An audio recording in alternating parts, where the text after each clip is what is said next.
Identificados foram perseguidos por aviões caça da Força Aérea Brasileira nas áreas de São Paulo e do Rio de Janeiro. Você vai conhecer agora gravações inéditas desse episódio, que ficou conhecido como a Noite Oficial dos OVNIs. Foi assim que o Fantástico deu a notícia.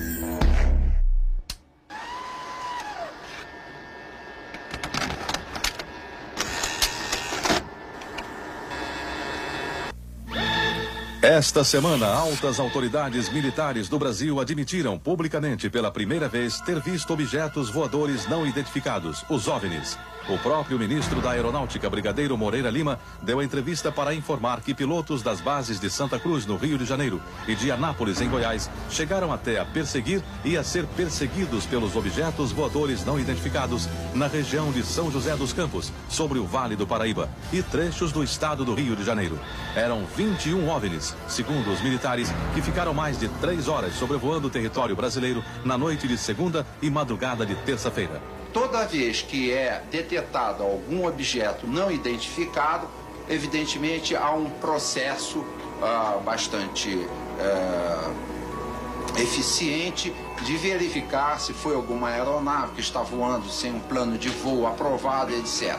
Mas quando se comprova que é algo diferente, as aeronaves então são acionadas.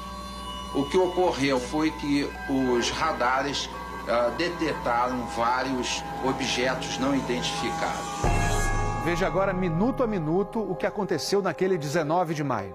Às 8h30 da noite, um ponto luminoso é avistado pelo controlador de tráfego aéreo na torre do aeroporto de São José dos Campos, São Paulo. Um avião Xingu da Embraer se aproxima para pouso e o controlador pergunta ao comandante: "Você está vendo o ponto luminoso?" O Xingu confirma o avistamento, muda a rota e tenta se aproximar do OVNI. Quem estava no comando do avião era o coronel Osiris Silva, que voltava de Brasília depois de tomar posse como presidente da Petrobras. Eu vi um objeto luminoso no espaço, parecia um astro normal. Eu voei na direção dele e após 5, 6 minutos de voo, fiquei com a impressão de que ele começou a esmaecer, a perder a intensidade e o brilho. 9h14 da noite. O controle de radar de São Paulo registra sinais sem identificação. 9h20. O controle aéreo em Brasília confirma a presença de objetos voadores não identificados. 10h23. O primeiro jato F-5 decola da base aérea de Santa Cruz, no Rio de Janeiro. Ele carrega armamento de guerra pronto para ser acionado. 10h45. O radar da base aérea de Anápolis, em Goiás, detecta sinais no radar. Um Mirage também armado decola em busca dos OVNIs. 11h15 da noite.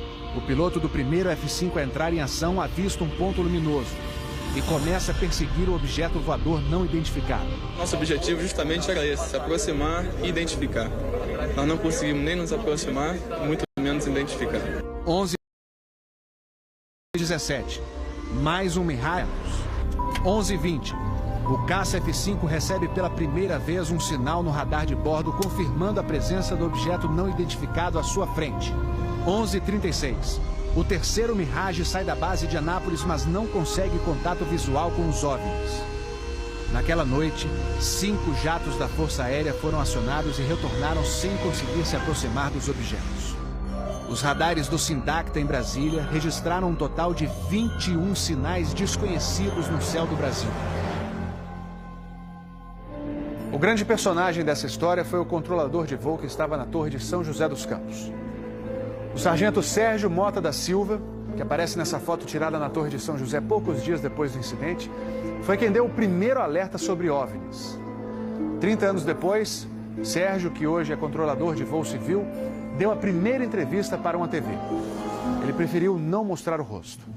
Tem alguma coisa aqui no setor noreste de São José? Um farolzinho por lá?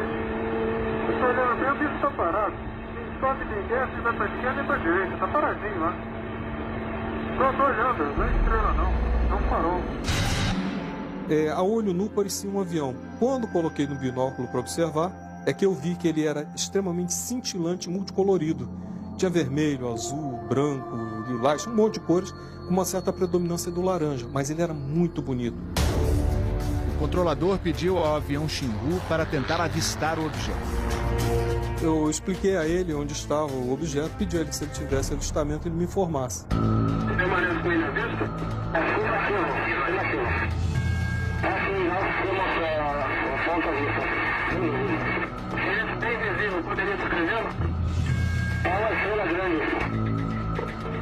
Estrela grande e bem vermelha. Entendido, grande e bem vermelha. Controle em São Paulo será alertado. O controlador em São José dos Campos avisa ao controle São Paulo que o Xingu está perseguindo o OVNI. Positivo. Ele está perseguindo o troço. Está perseguindo o troço? Tá indo atrás. Sério, tá indo. Controle. Tá vendo?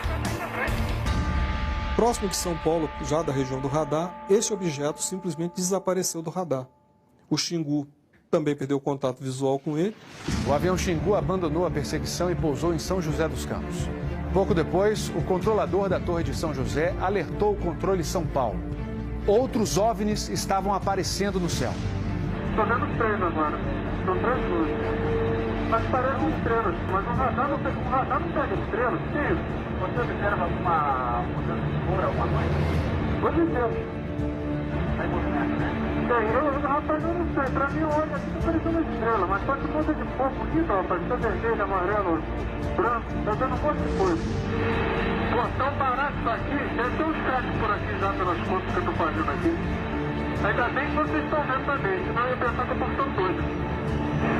Pô, rapaz, tô arrepiado, meu irmão. Só 2 pontos brancos afastados mais baixos. Estão entrando na alinhamento da pista, além da cidade. Tem 2 altos aqui na alinhamento da pista e tem mais uns 2 ou 3 embaixo, quando baixo agora. Continuam se movimentando. Coisa linda, meu irmão. Pô, tá ficando bom esse negócio, viu? Tá ficando bom, né? O controlador Sérgio Mota da Silva faz uma revelação surpreendente. Ele tentou fazer contato com os OVNIs usando as luzes de balizamento da pista de pouso.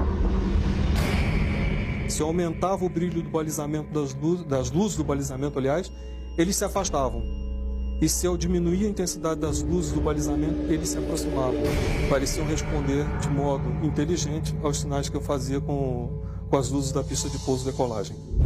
O controlador Sérgio fala com o controle aéreo em Brasília. Fala, Brasília. Brasília? Boa noite, bem-vindo ao Festival dos Discos Voadores. É uma loucura isso aqui, cara. Pô, os que eu pude ver mudavam de cor o tempo todo. Vermelho, amarelo, azul, lilás, aquele festival de cores. As ocorrências terminaram já perto do nascer do dia, lá pelas 4 e pouco, 5 horas da manhã. Os últimos objetos foram vistos. Como é que tá a situação aí? Ô, rapaz, isso aqui foi um festival. E agora, como é que tá? Agora não sei o que é mais não. Você não informa nada. Positivo. Mas você não está avisado. Positivo. O Fantástico também teve acesso às gravações das conversas entre os pilotos e a defesa aérea. Um desses pilotos era o capitão Armindo de Souza Viriato. Veja agora como foi que ele perseguiu um OVNI com armamento pronto para ser usado. Eu tenho contato. Confirma? Foi contato. Prossiga nesse contato, caçador. 7. Caçador passando a Rojão. 7. Caçador passando a Rojão. No código dos pilotos, isso quer dizer que o caçador, o avião caça, entrou na situação Rojão. O míssil está pronto para disparar. Prossiga nesse contato. Foi, tem Judite agora. 7. Judite significa que o alvo está no radar. Ou seja, o piloto pode atirar se for autorizado pela defesa aérea. Mas neste momento, o alvo se afasta em alta velocidade. Está aumentando. Aumentando a distância, confirma. Afirmativo. A distância está aumentando de novo aqui. 7. Aumentando rápido, né? Comportamento muito estranho, ok? O capitão Viriato falou sobre a incrível velocidade dos OVNIs numa entrevista ao Fantástico. Essa aceleração, o radar de Brasília chegou a pegar na época de defesa aérea, deu aproximadamente Mach 15.